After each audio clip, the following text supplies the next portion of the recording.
So in Matthew chapter 13, 44 through 46, Jesus teaches the parable of the pearl of great price, or a treasure buried in a field. And it's a pretty simple one. Essentially, what Jesus says is there's a guy, and he goes and he finds a treasure buried in a field. So he sells everything he has, and he goes and buys the field in great joy, mind you. Great joy. And likewise, there's a man, a merchant, who finds a pearl of great value, and so he sells everything he has to buy the pearl.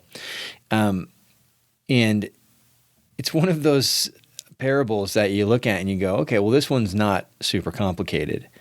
What is Jesus telling us about the kingdom of heaven? It's that it's all in, right? Like if you have having found Christ, we need to be all in for Jesus. Like, having been given new life, we need to get into new life, right? There's no holding on to the past life.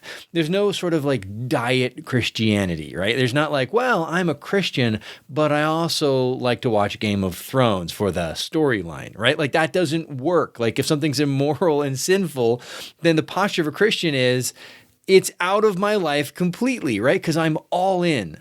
I'm all in for the kingdom of God. So it's a simple parable, but it's a hard lesson, right? Like, just because it's an easy parable, as far as like to understand, doesn't mean it's easy to apply. Our lives should be lived in such a way that we're in new life. We've been born into a new life, and thus are dead to the old life, right?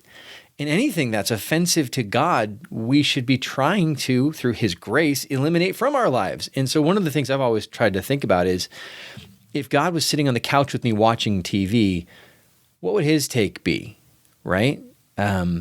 If God was listening to the conversation or partaking with me in the conversation, what would His take be? If God was sitting here with me at my desk, what would He think of the web viewing I'm looking at? Well, that was a terrible sentence. What would He think of my internet use? Put it that way, right?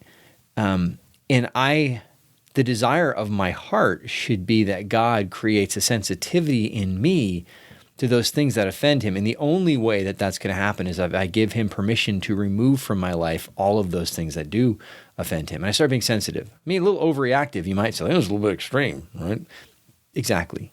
Because the parable doesn't say like, well, the man found a treasure in a field and he was cautious. So he sold most of his assets, but he held some in reserve just in case. He sold everything.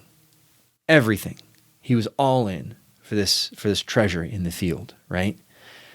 Most of us have been sold diet Christianity, that you can just go through the motions and that counts, that works. So show up on Sunday like a good Christian, get your kids the sacraments, right? But other than that, our lives don't look that much different from the rest of the world in what we consume, how we talk, and, you know, this Sunday's gospel, again, it's simple, but it's not easy. And I think, you know, as I'm reading it for myself, I'm hearing the Lord really call me to account. Have I given up everything to follow Him? I'm not talking like St. Francis, give up everything. I'm saying, am I still holding on to the old life that I'm supposed to be dead to? And you know, like half in Christianity. So something to think about. It's always something to think about with the gospel, right? Lord, make me new.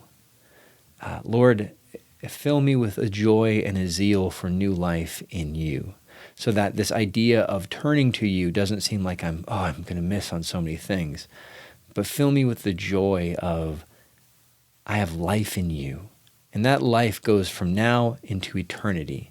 And let me live for that life, not just for this moment, not for this momentary pleasure. And Lord, give me the courage to not be part of everything, to miss out on some of the social moments, right? The trends, the fads, the shows everybody's talking about. Give me the courage to say, no, my God is more important than that.